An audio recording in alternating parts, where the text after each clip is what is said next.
Alright everyone, welcome to the second video of week 12, and at this point we're going to be looking at the second series of the Kangaroo Catenary simulation based off of meshes, and that's actually number 4 here. And as you can see, it's actually a pretty simple definition at first, and if you go to the Rhino file, it's this one, input 4 mesh simple. So you'll see what you have is actually a simple mesh plane. And if you're modeling this yourself, it's basically under mesh, mesh primitives, and plane. And by default, that actually gives you 10 by 10 subdivision mesh faces. So this is actually more or less the same thing. I'm in wireframe mode now. If I go to shaded, this is basically what you would get. It's a mesh face or a mesh plane that's consisted out of 10 by 10 mesh faces. Okay, so that's what we get. Now you'll see though I still have the definition we had from earlier on, but actually I'm just going to delete these because we're actually going to use a lot of similar stuff and we don't need to delete all that. So the only difference between the sort of examples, the 3 examples that we saw earlier where you use Rhino geometry, is that with a mesh, it already has both the curve network that you're looking for and all these vertices, right? It already has that basic layout of stuff that Kangaroo needs. So there's no need for us to kind of jump through all those gymnastics, divide points, draw lines, find their intersection, that sort of thing. So in a way, it's actually more simple with a few, once you kind of understand it and how they behave. So I'm going to pop in basically under parameters geometry a basic mesh container and link this in. So what we need to do is, first off, is actually to find the points, right? Now if you go to the mesh tab in here, and you poke around the analysis portion of it, you'll find a Deconstruct Mesh. So this is actually helpful. This is basically the mesh version of brep decompose or decompose brep. So if we do this, then we automatically get all the mesh vertices. Take a look at that. Oh, sorry. Actually, it already popped up, right? You can see we have all the mesh vertices all together. So that's great. Immediately, this is actually exactly what we can put into what was originally the gravity unitary force. Let me turn this off. So the simulation is not running. Okay? So that's easy enough. Now the harder part in this case, because all your meshes are on like this sort of one very long list, is actually sorting out what are my anchor points in this case, right? So there are a couple tools that help us find these things. So the trickier part is actually finding out in all that long list of vertices, which is not sorted in any sort of real discernible manner, how can we actually find, in this case, our anchor points? And at least for this example, the anchor points wants to be the ones on the edge, right? So there is a tool, a very specific tool that helps us do this. If you go to Kangaroo Mesh, you'll find one that's called naked vertices, right? Sorts the vertices of mesh into 2 lists according to whether or not they are surrounded by faces. Okay. So with this component, what we can do is, and it asks for the original mesh, and it will actually sort it into 2 parts. And let me hide this so you can see.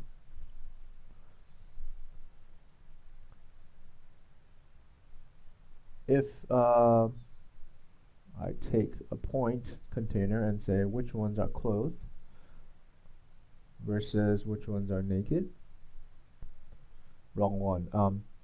here, you'll see basically what it does is that these are the points that are on the inside or the interior, whereas these are the points that are on the boundary of the mesh, right? So it basically tests and see, oh, is this point on the edge or is it within the overall mesh, right? So this lets us separate that out. Now at this point, we will basically use a list item.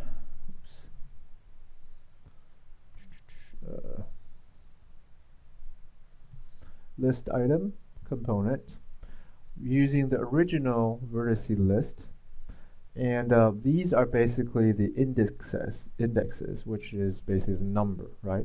So here it's telling me numbers 12, 23, 108. These are inside, and the ones that are outside naked are 0 to 9, blah blah blah to 120. And if you want to look, this is basically a number list of the vertices that are on the boundary, right?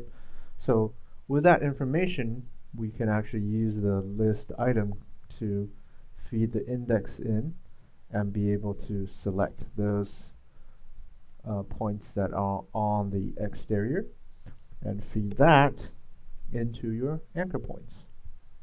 Okay, what else are we missing? We're missing the springs, right?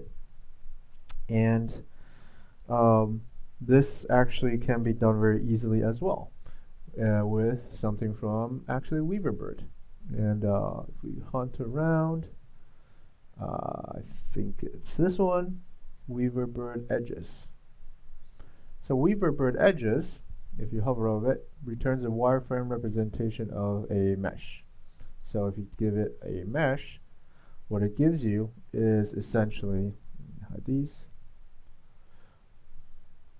what it gives you is all the lines, which is exactly what we want.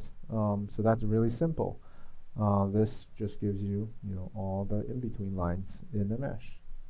Okay? So with this guy, we can essentially give it connection and the rest length parameters that we need for this part. So you can group those. These three kind of come together, and this comes together. So these are the three parts, right? We're still missing essentially what? Geometry, right? So the geometry you want it to manipulate or change is actually the original mesh. That. And this output is not a p-line, but the output is actually a mesh as well. So let's drop in a mesh component. Okay? And you can hide these if you want. Hide all that so it doesn't get in the way. And there you go. I can adjust my forces.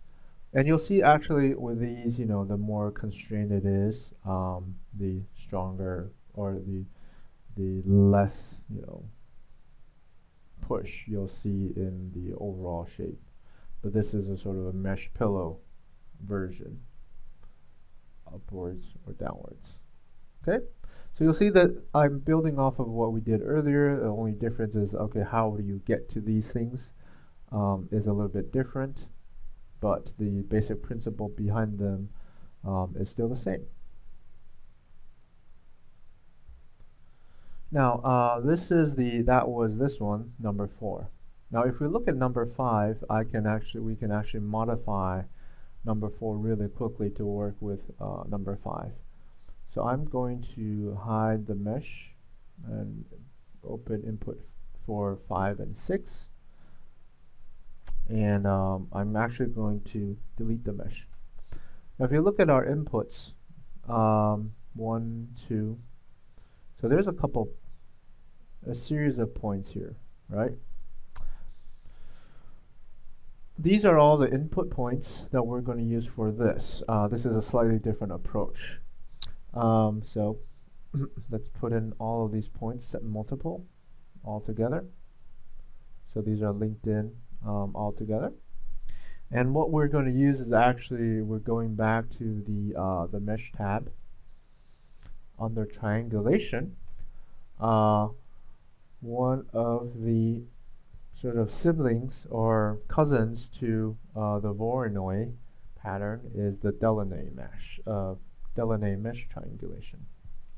And it's really simple. You also just feed it the points, and it uses your input points to create a triangulation. And obviously, as we've seen before, if you move the points, then the triangulation changes. This as well. So you can move these points around and it re-triangulates. Okay? It's very simple triangulation formula or algorithm. Okay. So now we have a Delaunay mesh. And obviously you can use, some of the stuff we had earlier from Weaverbird to try to refine it, right? To subdivide it further. So, if we pop in, let's say, a loop, you would get something like that. If you did Campbell-Clark, you would get something like that. But at this stage, we don't want one that actually relaxes it. So this one, let's try this split polygons. All right, so let me hide the Delaunay. And you'll see that it subdivides it without relaxing, and we might have to change the subdivision level. So 0 to, let's 3. Remember, for Weaverbird, generally the subdivision level, you don't want to go beyond 3, unless you really know what you're doing and you want really a dense mesh. So 2, 3. So okay, that gives us actually a pretty uniform triangular mesh where like all the triangles are roughly, they're not too crazy. You don't get any like really long, skinny triangles, right? You can move this around, adjust it a little bit if you want. Okay, all right. Now, the rest of this actually is pretty much almost the same. So now we have the mesh after subdividing, so we can feed this into the mesh decompose to get our gravity force. And here we can feed this into the Weaverbird edges to get all of that. Now the question here really is, actually we don't need any of this anymore because our anchor points are these, our original input points. So let's just do away with those and push the anchor points all the way there. Okay, and then geometry again is the mesh that you're modifying in all of these cases. So you do that. All right, let's see what we get. This is on.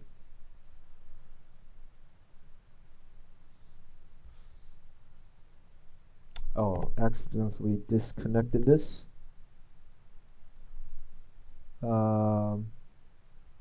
Accidentally deleted the mesh decompose. Here. So same thing, remember that